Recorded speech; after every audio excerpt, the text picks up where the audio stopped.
Hey, look who's stopping by CSL tonight.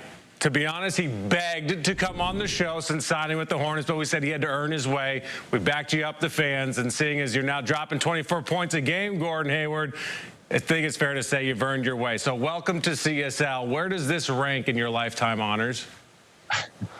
It's definitely up there, I'll have to say. I've had a few other good shows, but this one's for sure up there. All right, man, let's jump right into this with some rapid fire. Let's have some fun. Take a deep breath if you can breathe in that mask. I think we're ready to get those done with. But if you had to have a sleepover with one of your teammates, who is it? Oh, man. Tough questions off the bat. You know what? I think I'd probably have to pick Melo. He's got all kinds of energy. I don't think he would have any problem staying up all night. I think he could be fun to have a sleepover with. What's your musical guilty pleasure? Musical guilty pleasure? You know, I have 3 daughters, and so we're listening to Disney songs all the time, and I got to be honest with you, I can jam to some of those. What's your most embarrassing moment in life, in the NBA or not? I can remember when I was a freshman in high school, I was walking to class, and we had stairs, and I fell down the stairs. That was actually pretty embarrassing. Were you a stud baller back then, though, so you got away with it, or were you not quite developed yet? No, I was a freshman, geeky, blanky kid, so definitely was embarrassing. Who takes the most flack on this team? Who do you guys make fun of the most? That's a good question. I think everyone has their turns. I think Biz gets it a lot from Melo. They kind of go back and forth at each other, Biz and Melo. You're a computer gaming nerd? Is that fair to say?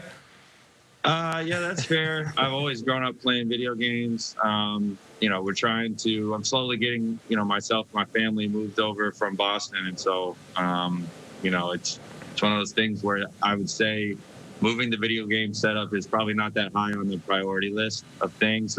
Well, if you would ask my wife, that's what she would tell you. So we're slowly working on that.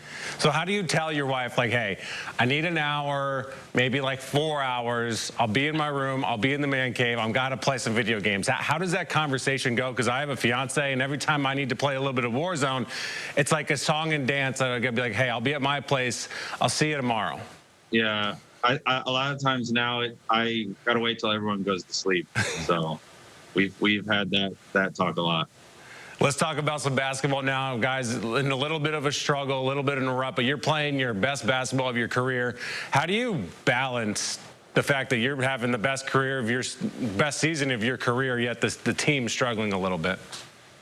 I think you just try to focus on each game. We're trying to, get better as a team. We're trying to continually grow. And so when you have losses like this, you try to learn from them and improve that next game. I think the nice part about the NBA, certainly this season, is the games come fast. So there's not that much time to celebrate, not that much time to get down on yourself or as a team. So we have another chance tonight, and hopefully we play well.